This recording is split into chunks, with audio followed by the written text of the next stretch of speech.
Ce matin, j'aimerais nous partager sur la pensée de être réveillé par le Seigneur. Nous voyons dans la Bible deux hommes, Zorobabel et Shealtiel. Le Seigneur a réveillé leur esprit. Beaucoup d'entre nous, lorsqu'on parle de réveil, on voit juste le fait de sortir du péché, le fait de ne plus pratiquer le péché, de ne plus pratiquer les œuvres mortes. Il y a aussi un type de réveil, le réveil d'aller de progrès en progrès, de gloire en gloire pour le Seigneur. Le réveil de sortir de la lourdeur, de sortir de la paresse. Le réveil d'avoir la pensée du Seigneur. Et beaucoup d'entre nous ont perdu la pensée du Seigneur. On a maintenant la pensée du monde, la pensée des enfants, du mariage, du travail. Toutes ces choses ne sont pas mauvaises, mais nous avons négligé le Yeshua. Nous avons oublié la pensée du Seigneur. C'est pourquoi nous avons besoin de nous réveiller. Réveiller ici, c'est pas forcément par rapport au péché. C'est être en feu, embrasé pour le Seigneur. Et nous voyons l'image des montagnes. Vous voyez, la montagne, il y a la pique et on redescend. Et ceux qui sont au creux de la montagne, mais ils sont endormis. Or, ceux qui sont au niveau de la montagne, au sommet de la montagne, ils sont plus ou moins réveillés, être embrasés. C'est pourquoi nous avons besoin d'être embrasés. Mais aujourd'hui, nous voyons lorsque nous interpellons les uns les autres à être réveillés, beaucoup se braquent, beaucoup boudent parce qu'ils estiment que non, qu'ils pensent qu'ils sont meilleurs, etc.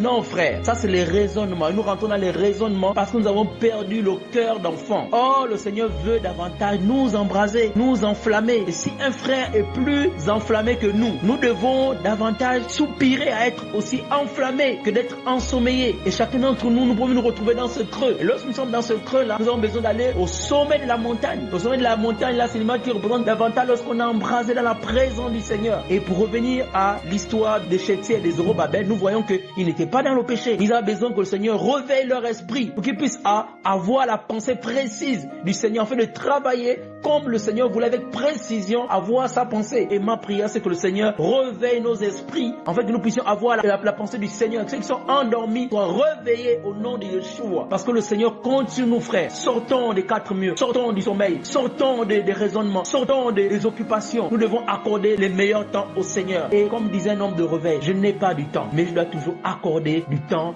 au Seigneur. Parce qu'il en va de notre marche, voire de notre salut. Soyons bénis. Amen.